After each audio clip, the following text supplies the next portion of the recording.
I'm David Adams with HP Engineering. We are here today with Dustin Yates and Shane Wells. Shane's been part of the HP group for many years now, but Dustin's just joined us, and we'd like to get to know a little bit more about Dustin. So Dustin, how about you tell us a little bit about yourself? All right. Well, glad to be a part of the team here. I grew up in Houston area, Houston, Texas, and born and raised right off Galveston Island, Galveston County area. Went to college at Texas Tech University, and right out of college, I started with a firm down in Houston, MEP firm, and worked there for about six or 7 years, and then came up to the Dallas area. The same firm had an opportunity to open an office up here in Dallas, and I went with the partner in charge to move up to Dallas, and been working here for a while. And we had a run-in with the regional director here for HP in Dallas area, and we just clicked and started talking, and next thing you know, here I am. Well, it's good to have you with us. So what really spurred you to become an engineer? I'd like to say I was always interested in math and science in school, did well in those subjects, but that probably wasn't it. I always liked to build things growing up. I once built a poker table. Not saying I used it illegally or anything, but built a poker table and worked on some boats, and a very hands-on kind of person. But I think what influenced me the most was right after high school, I started working for a plumbing contractor. Now, I wasn't doing anything too detailed. I was kind of the guy that they hand the shovel to and say dig. I was right out of high school, so young, had a strong back at the time. Now, not so much, but I dug a lot of trenches. So digging a lot of trenches gets you thinking you don't want to do this anymore. So I decided to go to college, and that's what kind of brought me up to Texas Tech University and got in the engineering field. And when I saw opportunity to work in the mechanical, electrical, plumbing industry, and said, hey, I've seen those blueprints before. I mean, I kind of want to help design some of these buildings, and seeing some of the attributes that these architects and other MEP firms have with nowadays Revit, 3D modeling, and kind of you get to be part of that design team, see the picture of it, and then see it become built. Kind of just drove me into this path of an MEP engineer. So that all started with the plumbing. All started with plumbing. Didn't want to dig any more ditches. No more ditches. All right. Get to know Dustin the man a little bit more. Tell us about maybe childhood. What was one of your most favorite memories growing up? Oh, I think when I was a lot younger, and we still bring this up to this day, I used to do a lot of camping with my grandfather, and they had an RV. We'd go to different national parks, and I remember the first time we went, I had to flush the gray tank. I don't know if you've ever had to flush the gray tank, but I struggled so much with hooking up a water hose to that RV, and my granddad came back there, and he's like, if you want to be successful in life, you got to be smarter than a garden hose. And I have brought that saying along with me for years. And I'd like to say today I'm smarter than a garden hose, but there's times out there that sometimes it hits you on the head. But that's always been my goal, is to make sure I'm smarter than a garden hose. That is a great story. Some of the stuff you told us so far, it kind of all relates back to your career and what goes on in our industry, in the AEC industry.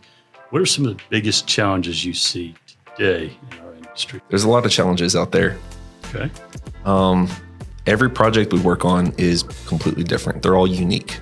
And coordinating with the team, architecturally, structurally, they all have their wants. The building owner has their wants, the clients. And in order to please everybody and make a finished product that's under budget within construction schedule. And one of my favorite things is energy efficient, me being an engineer. But with energy efficiency, it does drive price up a little bit. So you need to find a balance or some kind of payback that goes back to it as well.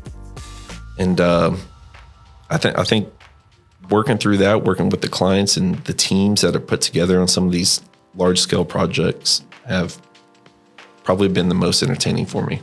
In your opinion, if you look at somebody trying to come into this industry, what are some of the biggest things that they need to have wrapped around or maybe under the belt as far as personality, traits, the way they act, the way they view things? What are some of the biggest things that you see for somebody coming into the career? I would say the largest trait that they could carry is communication.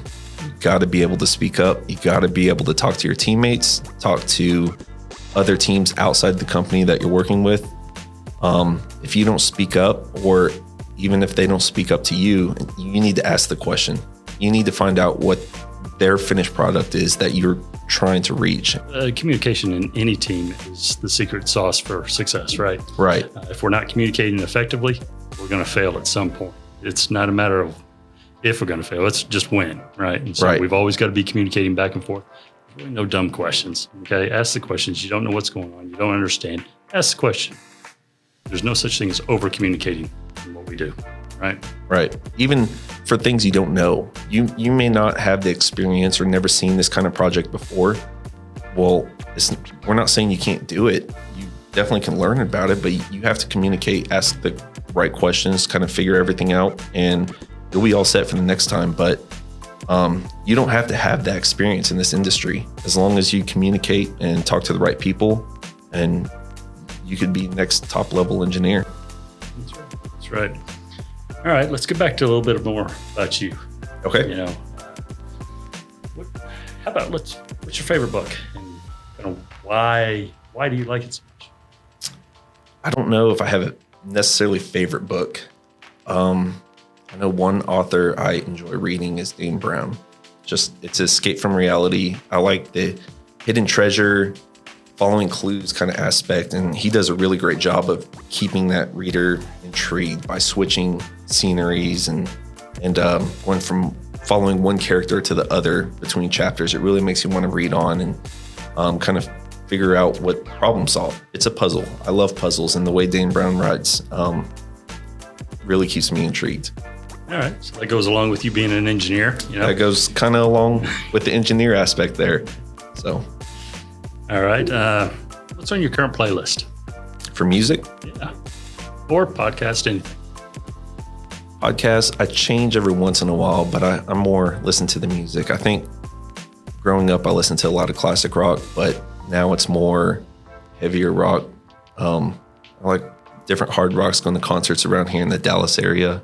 House of Blues. I just recently went to Korn at Dos Equis, so there's some good bands that come to Dallas and play. And if you're interested, let me know and reach out to me. I'll gladly go with you.